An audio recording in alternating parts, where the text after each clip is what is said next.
Thinking about it again. Oh. Oh. Ow. Same Michelle, but okay. I can't stop thinking about how Michelle literally was like finishing in the judge's seat because she was so gagged. Hello Drag Race fans and welcome back to my channel. My name is Jer and we are going to be talking about UK versus the World Season 2 Episode 3. Drag Race World. Where's the anvil? Because this was a clunker. I have a lot of opinions about this episode, and they have nothing to do with the queens. It has everything to do with production. So before we actually talk about the episode, let's talk about the weird editing, because it was kind of all over the board. I don't know if I've noticed when the queens are working on the little info packs that they have to write out, they showed one of them circling one of the things they needed to do. There were points during the actual challenge where they were really zooming in on some of Michelle's like foot tapping, where it was probably between takes and she was just kind of bored waiting while they were resetting. Her huffing a lot, looking really pressed. Cuts to certain aspects of the show that seem like they normally get cut. And overall, this felt like a really oddly edited episode. Did anyone else feel that way, or is that just me? One of the things I'm really passionate about Drag Race wise is how the show produces and what they want us to see. And something felt weird about the whole production of this episode, even down to the presentation of the challenge. But let's get into it. So the episode starts out, Arantxa is gone, everybody's pretty sad, but that was the correct decision of who to send home. We find out that Kita chose Teresa to go home. The drama, the scandal. I did really like Kita's performance. I like La Grande Dame's performance as well, but knowing that Kita sent home Teresa, knowing that production will choose the winner of the one that they know has a lipstick that they want to eliminate, feels like they really wanted Arantxa out. They wanted to keep Teresa, so they gave the win to La Grande Dame, knowing that she got rid of Arantxa, and probably also wanted to create a little bit of tension in the workroom, because Scarlet has been very clear that she would send home the competitor that she thought was the strongest. And now that Kita has been revealed as also having that same strategy, it takes some heat off Scarlet and puts some now onto Kita. Then we get this dialogue of, well, maybe not everybody's gonna play fairly, and that's how I was going to do it, from La Grande Dame, making me wonder if she's now going to re-strategize or stick to it in the same way that Ben de la Creme was in season 3 of All Stars. Revealing strategy like that, or having a strategy revealed like that this early, can be so detrimental to your trajectory on this show. And I already knew exactly what they were setting up from that moment. And I said last week that they were going to use Scarlet as ammunition to snipe out somebody that they thought was good, that they wanted out, to create a trajectory for someone else. Because if the end game is to give the win to La Grande Dame, who Rue clearly loves, or to Tia Coffee, who Rue clearly loves, if you have someone like Kita Minaj there, who's very clearly the same wackadoo energy that La Grande Dame is, that is someone who could beat La Grande Dame. And that's someone you want to snipe out if you're trying to clear the way. Rue comes in the workroom and announces that they're going to be doing immersive experiences, but doesn't really go that into it. I'm gonna be so real with you. I don't know what an immersive experience is. And at this point, I think it's probably too far for me to find out.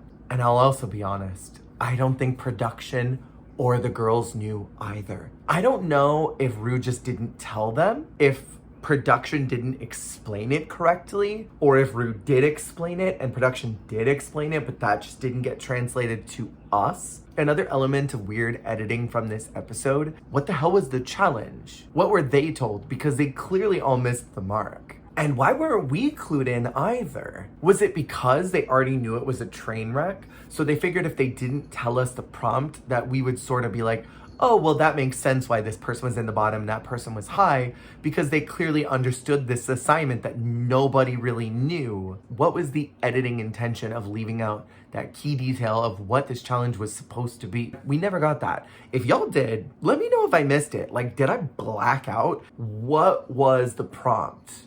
So Le Grand Dame and Kita Minaj are team captains because they were top 2 last week, and Teresa was saved, so she is also a team captain. Le Grand Dame chooses Hannah initially. Kita breaks up Team UK and picks Tia, probably knowing that Teresa was going to choose someone from the UK, which, surprise, she chose Scarlet, which was smart because Scarlet is very smart and good at these types of challenges. Le Grand Dame then chooses Jonbers, which I was actually kind of surprised because I didn't think that they had any chemistry. I would have thought Le Grand Dame would have gone with someone like Marina, but I'm kind of glad she didn't. That would have been disappointing to see Marina end up in the bottom because of Le Grand Dame, because that's exactly what would have happened. Kita chooses Marina, and Teresa ends up with Gothi, which I think was a good person to end up with. These teams were super wild, and they didn't quite make sense to me. They didn't feel like they had a ton of chemistry, and we kind of saw that play out in the challenge. Team Teresa wanted to do like a drag race boot camp thing. Team Kita wanted to do a travel advert? Question mark? And Team Le Grand Dame wanted to do Disneyland. What was the brief? What was it? All I understand is that this is a green screen brief, and anytime they do green screens in Drag Race, it looks janky and shoddy and bad. And this was no exception. There were points where the green screen was still visible as a glow around some of their heads. Is there no budget this season? I know they're giving out a cash prize, but come on. That doesn't mean it needs to come out of the budget. I mean, Jesus, Mary, Joseph, and all the saints and Catholics. I just don't like green screen challenges. They always look shoddy and bad, and I feel bad that these girls got relegated to such a terrible challenge with such a bad brief and like no actual info, because it was rough. It was rough. During recording, Michelle looked bored, and I know that they had 3 45-minute slots, which I thought also was weird, that they clued us into their time. Typically that gets edited out. They usually just say, all right, go on in, what are you gonna do? And then Michelle's like, oh, you really wanna do that? And they'll cut to a couple shots of her being like,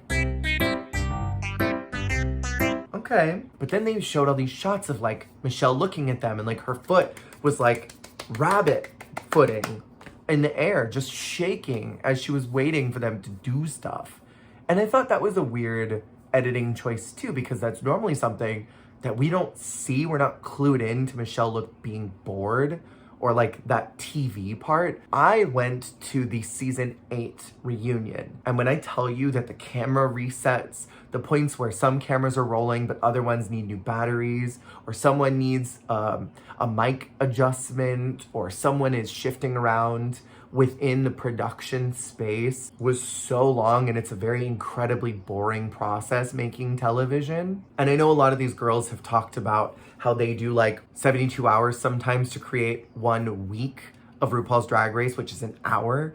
So like there's a lot of time where they're all just kind of sitting around doing stuff, and somebody is probably going to be bored as they're waiting because they're probably not expecting that that piece is going to be shown on television. Michelle probably wasn't expecting to have her RBF shown so much, and probably just a couple of her little quips, but she kept pulling these looks and saying these things that made it seem like she didn't want to be there. And that was probably her just turning off, remembering, they're not going to show this, so you sure you want to do that? Okay, whatever. It's your segment. You're going to do whatever you want to do. And that seems like something that would normally be edited out. So I don't understand why that was put in. Sorry that I'm harping on this. It's just weird to me. And I feel like I need to address that. During Le Grand Dame's time, she took up almost the entire segment. That really hurt Hannah as well as Jonbers. And I thought that sucked. During the workroom conversation, we got a lot of talk about queer rights across the world. We got to learn a little bit about Le Grand Dame actually being attacked, which was really horrible to hear that the police did nothing. But to nobody's surprise, I think, the police did nothing. And it was interesting to hear a little more of everybody's perspectives about how to advocate. But then we got more weird editing where some people were interjecting thoughts that weren't in line with the conversation. And that was also weird to me. I would have liked if the editing allowed the conversation to just flow and talking about queer rights around the world and how those things were different. Yeah, this was a weird one. Then the runway prompt is reveal yourself. I gotta be honest, I'm tired of this runway prompt. I am tired of it, Grandpa. Reveals are so boring now. Sasha Velour reinvented the reveal, and since then everyone's been trying to do that thing not super successfully. And so on the runway, when you do a reveal yourself, we're waiting to see what you're gonna do. So it's either going to be one bad drag outfit into a better drag outfit that's still more nightclubby. It's either going to be something super conceptual that just doesn't work that well, or it's going to be something we've already seen 1,000 times overdone. I'm not trying to be a Mac bitch. I don't like this prompt. And I just kind of thought everybody was like, fine, you know? I promise I'm not trying to hate on this episode. It just was a weird one. And so far, everything that I'm seeing online is echoing that people thought it was weird and didn't like it. They thought this was a filler episode, and there's a reason for that. The editing could have supported a really good episode, but it didn't. And I think because this whole episode was not actually focused on the actual challenge. Oh, the point of this episode was to throw us a curveball, was to give us a life's not fair moment with Scarlet Envy, but we'll get there. So let's talk about these runway outfits. First off, we have La Grande Dame giving us probably one of the most interesting reveals that we had this night, and probably of the entire franchise, I think, of reveals. I am really curious if she actually peed herself, because how the hell did she make that happen? Unless there was some type of water pack or something that was in there that released the water. Rue loves bathroom humor. Rue loves a pee, poop, or fart joke. And this pandered to Rue's interests. I really do like it, and I thought it was very pretty. I love the dress, I love the concept, I love the reveal with the world piss. I thought it was fun. This was the best reveal yourself in a very long time. Next up, we have Theresa May giving us a slutty Marge Simpson, who's a stripper. I'm gonna be honest, the Marge muff made me really uncomfortable. I did not enjoy that. I like the idea. I love taking a iconic cartoon character, translating that to Drag Race. This is rotten. The hair is beautiful, the makeup is gorgeous. I really like all the little details on it, but the strip was so, it disturbed my soul. And I hope that it disturbed you too, so I'm not alone in this. Next up is Tia Coffee. Right out the gate, she came in, I believe it was like the season 9 or 10 promo outfit, which was the Naomi Smalls inspired white dress that I don't know if I can find a photo of, and if I can't, I'm so sorry. But it was that promo outfit, not as big and glamorous as that one, but it was that with the spikes and everything. Like, it looked like a really nice recreation, just not as full. She comes out to the runway and immediately rips it off. And for me, I want a reveal to linger a little bit. I want to scoop that plate close. I want to smell the French onion soup.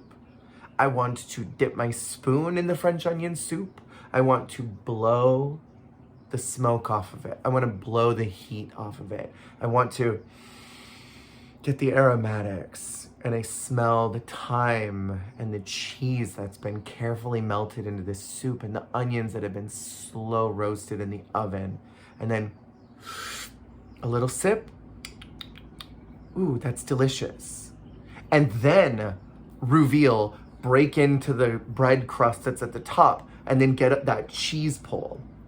That's the reveal. That's the delicacy of a reveal. And to rip it off immediately felt like a disservice to that first outfit, but maybe it's because it wasn't that good. Maybe it's because it was a little low budget that she just wanted it off, but I don't feel like I got to appreciate that first outfit. And it reveals to Supermodel of the World. I don't like pandering looks to RuPaul. Anytime you kind of like spread open Rue's cheeks and just give a big lick, I don't love. That's me.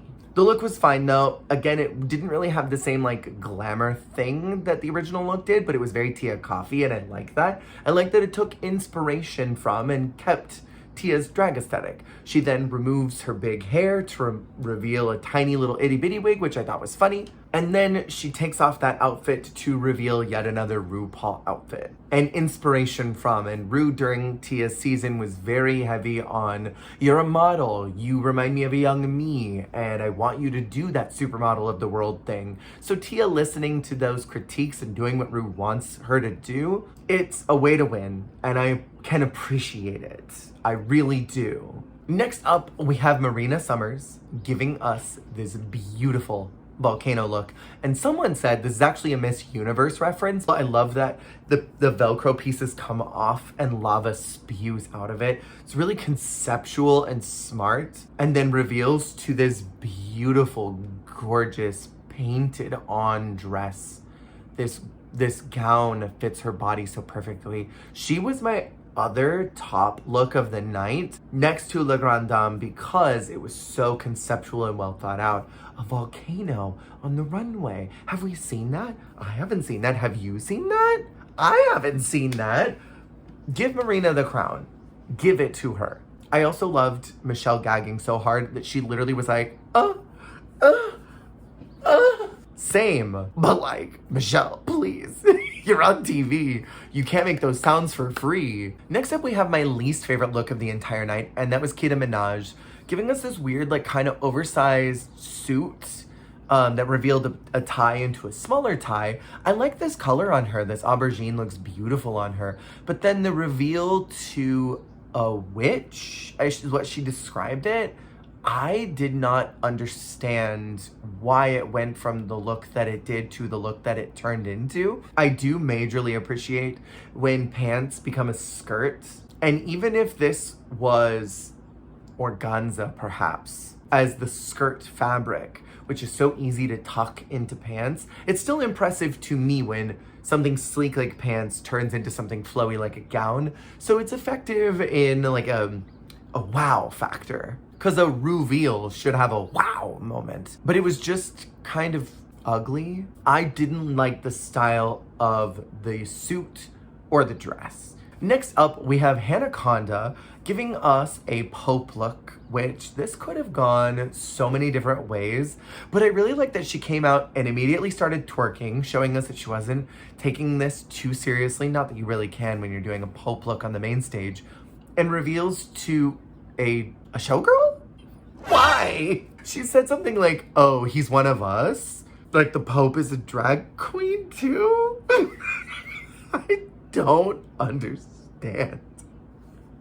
To me, it came across like Hannah had this beautiful showgirl outfit that she wanted to wear, and she needed something to cover it, and the Pope outfit was big enough that it covered the silhouette. Doing big too small and slutty isn't a super effective reveal in my opinion, but it was really fun and presented well, albeit extremely confusing. But something like what Kita did, where it was sleek and fitted, that went to something flowy, that has more of an effect. Because I personally wasn't expecting that. I thought it just flowered out and turned into that beautiful bodice, but then it actually turned into something flowy at the bottom, where this is just something big covering up into something small. It's very Eureka coded. Next up, we have John Burr's Blonde, giving us actually one of my favorite looks that John Burr's has done all season. And I know I've been pretty staunchly like John Burr's was in the bottom every week. This week, I thoroughly disagreed, but we'll get there soon. She comes out in this kind of like tie-dye pastel look, which I thought also came off a little bit too soon. I did not get a chance to enjoy this soup before it came off. I want to reveal to like, I want you to get all the way to the end of the runway. I want you to luxuriate in what you're doing and then start removing it, or have it be a statement piece like what Marina did, where pieces are coming off of it and you're like, whoa, what is happening? Because you don't expect something like that, and then at the very end it turns into something else. That was well done. John Burrs should have luxuriated in that tie-dye a little bit more because it was pretty. Then, oh my god, it turned into this gorgeous chain corset thing, which looked like it was 5,000 pounds. Oh my god, I loved this look. This is the best that I think I've ever seen John Burrs look on the show, period. I love the hair, how sculptural it is. I really love this sort of like 1940s twist of hair with this really modern looking sort of Oscars chain outfit. The gold looks luxe on her. I like all the little details that she's done. Stylized, it's really well done, and I enjoy this look on John Burrs. And it was honestly a crime to me that John Burrs was up for elimination this week, because this look should have saved her, for me.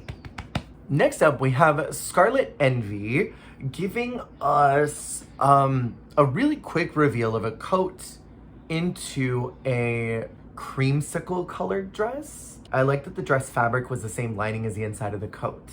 I did not like this reveal, and I thought it was Like, I have a coat and I have a dress, and I'm gonna put the coat over the dress, and I'm gonna reveal the dress from the coat.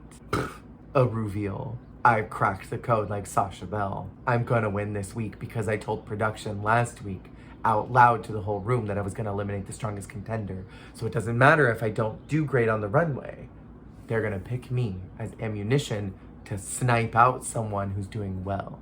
And I know that. She gooped those producers last week and she did not follow through. We gotta talk about that, but we're gonna get there in a second. I'm getting ahead of myself. This look was so mid to like low for me. Next up we have Gothy giving us like a Dolly Parton, Trixie Mattel type pink floofy doll, and God, I love this look so much. This hair literally looks like something that Trixie would put on, and the original silhouette looked just like something Trixie would enjoy.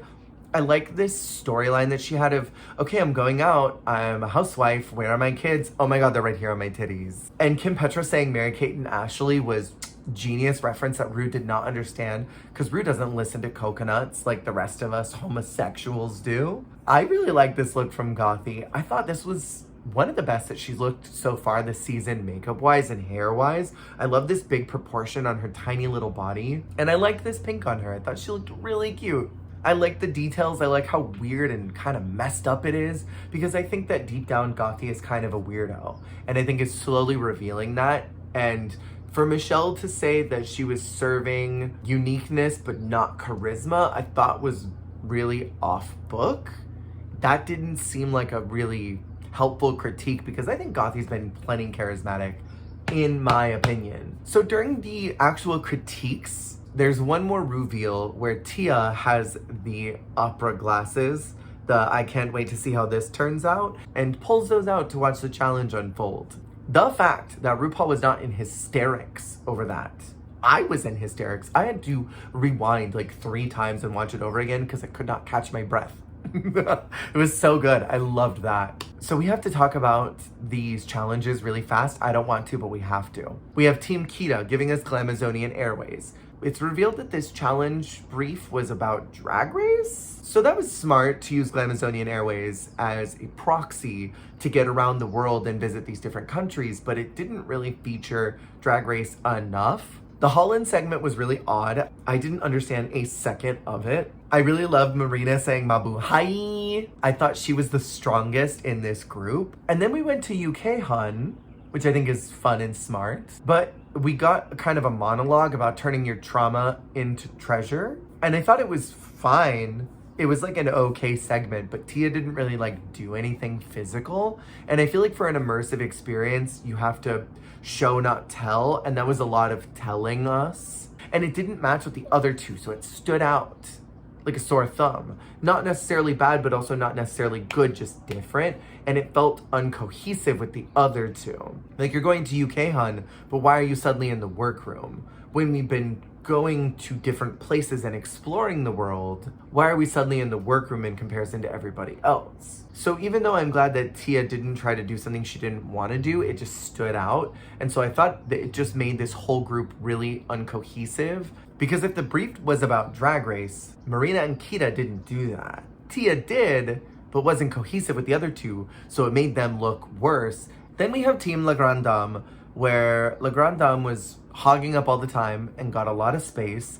And it was sort of like a Disneyland amusement park where you're going around Epcot. France segment was interesting. There were a lot of like French isms that were happening. Then Hannah's Cove was all about how you can transfuse her laugh into anything you want. And then there was the Patty Party, where it sort of felt like when you go to a drag show and they're like, all right, the rules are the more you drink, the better we look. Rule number 2, if you like what you see, you tip a bitch. Rule number 3, if you're having fun, we're having fun. And tip number 4, if you give us a 1, we'll give you a shimmy. If you give us a 5, we'll give you a kiss. If you give us a 20, meet you in the back, right around the alleyway, right by the dumpster. It felt very that vibe, but like a pub. This was a super disjointed group, and I did not enjoy any of it, really. I thought it was all quite bad. 2 groups now that didn't do good. I thought Hannah was the only one who really pulled it together, but could Hannah and Jonbers done better if La Grande Dame didn't take up 30 plus minutes, is what it implied, that they literally only had like 15 minutes left by the time that she was done of their 45-minute segment to do their parts. And that's not enough to do costume changes and to do an immersive experience. That feels really unfair to the rest of them. And the Grand Dames wasn't that good. Like, what were you doing for 30 minutes? Then we have Team Teresa, which was my favorite group, giving us a behind the camera look at Drag Race. And this felt like the most immersive experience. Like, it almost felt like an interactive drag con, or like what drag con really wants to be, which is you come in, you meet the queens, you're a part of it, you get to see these stage shows, you can walk around the fake workroom, be a part of the whole experience of being on the show without actually doing it. You have two people who are really excited about being there. They get the makeup with Gothy's signature RAR, which was smart, mixed with a bukkake joke, going onto the main stage and getting critiques and lip syncing, and then going to Untucked where you cry and drink martinis filled with tears of a drag queen. I like that all the girls were in each other's scenes. I like that it felt really cohesive in that way. It didn't feel like these little vignettes that were disjointed. It felt like everybody was a part of each other's story. So it felt like a real interactive experience. I loved Scarlet's approach to sort of old Hollywood presentation. And I thought overall they were the strongest group. They were like the clear winners to me. And all three should have been in the top slots with, in my opinion, La Grande Dame, Kita Minaj, Jonbers as like a high bottom. That's what I would have done. Kita and La Grande Dame were my very clear bottom two. Kita for, I don't know what the hell that performance was. It was not good. It made me cringe. La Grande Dame for taking up everybody's time and making the whole experience for the other two worse. And Jonbers for not really having a POV, but that runway was sick. And I've been so avid that Jonbers should have been in the bottom the first 2 weeks, but not this week. This was the week that she should have been safe. This is kind of the same grumpy feeling that I had when the Goose Woman of season 12 was safe for hogging up all the time during that comedy challenge, and she did not end up in the bottom. Mama, write it on the walls for everybody when they come in the workroom that you're propelling her to the end. Because if she was in the bottom this week, I fully believe with my whole heart and soul, they would have sent La Grande Dame home over Kita. Any one of them would have done that. Any one of them. Knowing that she is the clear favorite of RuPaul this season, there's no way any of them would have kept her. Not a way. And in my opinion, the top two should have been Scarlet and Gothy. Teresa was really strong in the challenge, but that runway was not it. It was like one of the worst. One of the worst. But I do think that she should have at least been like a safe high, and Tia probably should have just been safe. But she kissed RuPaul's butt. I have conspiracy theories though, and I already shared it on TikTok, so if you saw it, you already know. So, 2 weeks ago, Scarlet revealed her plan to send home the strongest competitor. And production's always listening, and they use what they say as weaponry to make certain storylines happen, right?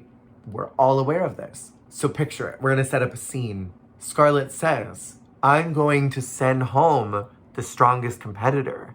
Whether this is her actual internal thought or whether this was, I'm going to call their bluff and see what happens, is up for debate. So then some producer pulls out their pen and paper and says, write that down. Scarlet is gonna send home the strongest competitor. We can either use that to hurt her later, or we could use her to knock out somebody that is going to be an obstacle for our true winner, whoever that might be.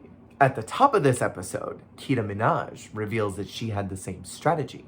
That same producer, Kita Minaj, is a problem. We can use this as information. If we put Kita in the bottom, they'll be mad at her for being strategic, and someone will send her home. Plus, she's big competition. She won a challenge last week. We have a villain that someone can eliminate. And we know that Scarlet is going to choose the stronger one, which would be to keep Jonbers and get rid of Kita. So they look at everybody that's on the lineup here, the ones who were clearly in the top. Teresa might keep Jonbers, but Teresa has also said she'd play fair. Who knows what she would do? Gothy also doesn't really seem super Team UK. Who will they pick? We don't know. What we do know is that tonight is a Kim Petras song. So we as producers have to make sure that we set up the stage for our villain of the season, our person who's going to do the thing we need them to do, which is eliminate Kita Minaj, so that La Grande Dame has an even stronger trajectory towards the end. We must put her in the win spot. If she goes against Gothy, Kim Petras' music is a song that Gothy might do well at. And if it's between Scarlet, who we know can't lip sync excellently, and Gothy, who we really don't know that much about where she's at now, it's possible Gothy could turn that out. And how will we give the win to Scarlet? Because Gothy could go either way. However, we have Tia Coffee here, and we know that she's just as stiff as Scarlet in lip syncs. It would be so much easier to put Tia as our other top two, because even if Scarlet doesn't do that well, we know that Tia won't either. So they get backstage after it's revealed that these two are the winner. Production, rubbing their hands together, slobbering all over themselves, salivating that they are now going to get rid of somebody who's in the way for their winner, who I think is La Grande Dame. And she doesn't know what she's going to do. She implies and plays to the camera, I don't know. I don't know if I want to be strategic. Maybe I do. Because she's throwing off her competitors and making sure they don't even know. The production now goes, wait. On the notes said that she was going to eliminate the strongest, so she's going to send home Kita, right? Right?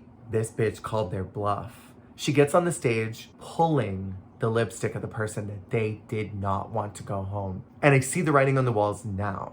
So Scarlet actually chooses to send home Jonbers. But the lip sync was so stiff and awful. The song was Future Starts Now by Kim Petras, and I just wrote in my notes, God, that was stiff. Stiffer than Rue's face when she gets a new yank. It was not good. But even though Scarlet didn't vote the way that they thought she was going to, she clearly did better in the lip sync. So how do you give the win to Tia when Scarlet clearly did better and Tia didn't really do anything? So then Jonbers goes home and Kita Minaj lives for one more week. But I love the gaggery that Scarlet called the bluff of production by saying, I'm gonna eliminate somebody really strong. Anyone listening to me? And then they actually pick her to win. Not that she did bad. Was Tia that good? And I don't want to invalidate anybody's work, but when you look at these types of All-Stars seasons, even though this isn't technically an All-Stars, it all works structurally kind of the same. And so my Drag Race brain that goes a little bit crazy thinking about all of the behind the scenes stuff that the show doesn't want us to notice, that the show doesn't want us to think about, it makes me think, well, why else would they have put Tia in the top? Even though her performance was fine and her runways were fine. When Gothy did really good, why would they go out of their way to try and take Gothy down a peg and make her feel like she didn't actually do that good? Even though she did, and her runway was good and was her. Tia's was just a little rub off to RuPaul. Why else was Jonbers in the bottom over someone like La Grande Dame? She was the reason why Jonbers was not as strong as she could have been. Because you can't possibly get through a line read if you don't have time to do it, because someone else sucked up your time. I've talked enough. I've said my piece. Let me know what your thoughts are. Maybe I'm crazy, and that's fine. Next week is Snatch Game. I'm very nervous and excited because they're doing a Family Feud style Snatch Game, and I hate revamps on Snatch Game. I actually am kind of over Snatch Game entirely, if I'm being honest. I think it's getting a little tired, and I don't know if the girls are able to really sell their characters to Rue, because Rue's references are so outdated and old. Like, we need somebody new hosting Snatch Game to make it actually good again. I'm nervous about what's gonna end up happening. Who knows how this is gonna shake out. I don't really know what any of these girls' talents are. Gothy never got to do a Snatch Game. Scarlet hasn't either. La Grande Dame's comedy is French. Kita's comedy is Dutch. Marina's comedy is Filipina. So we've got people that have not done Snatch Game and people whose comedy is in another language that does not always translate to what Rue finds funny. And then we've got Tia, who I don't remember doing very well in her Snatch game. As a matter of fact, I think she was bottom 2 that week. So it's so hard to know what this next week is going to shake out to be. But let me know your thoughts on this episode and who were your tops this week? For me, it was Scarlet and Gothy.